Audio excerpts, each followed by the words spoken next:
So here we're looking at the replacement charger. So it's one of these. It's fairly efficient, and it's charging a 48-volt battery, so that's quite a good lithium. So it's got a CAN protocol, so I can talk to the battery and management system, and we can talk to it on the computer. It's slightly smaller, comes with all their plugs, DC, AC, one CAN. Also there's a little charge dial here. I use a similar one on my Vectrix. It's fairly interesting, but a bit useless in my opinion. And we've got a bunch of battery cells here, past my motorcycle, and battery cells here. So here's the 4S 12-volt battery, which is currently being charged in parallel. So they're all balanced cells before I start testing them for resistance. So it's 100 amp hour, 3.2 volt. Look like this. Roughly about the size of my hand, which pretty big guy.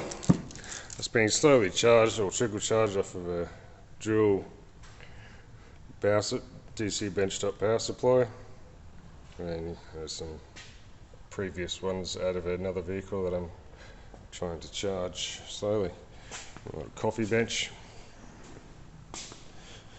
and I just thought we'd go through some of the parts I've purchased. So we've got the 12 volt to 48 volt charge controller.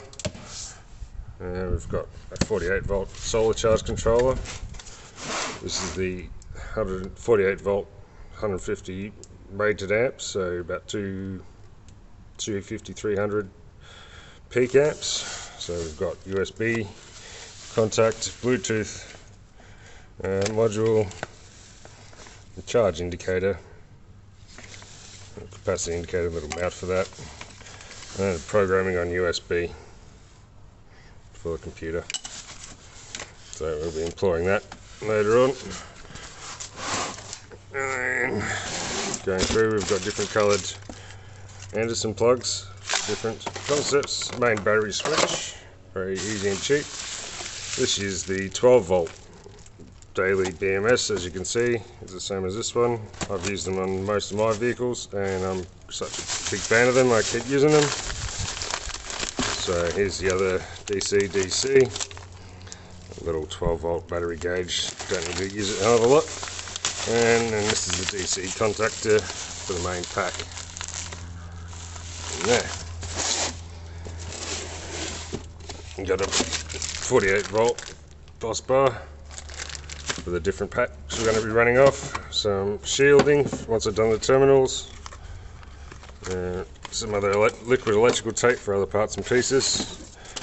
And in this little box we have the hardcore Bluetooth battery monitor with shunt.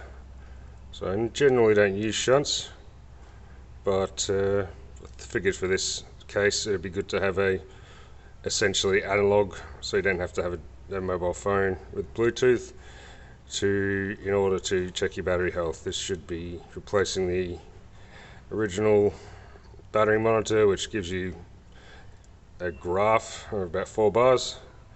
This gives you percentages, a graph, and current amps and watts, current amps and volts, and the output watts, as well as can deep Bluetooth to your phone. So that's quite a good system. I haven't used it myself, but we will get there. So there you go. Some parts bought online, some parts Jet Car. There's no real shop you can buy everything we need.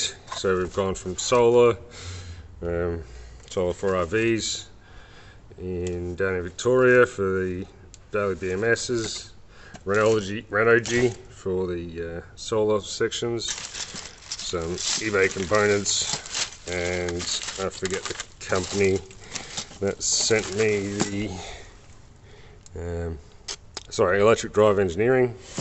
They sent me the DC and the contactor.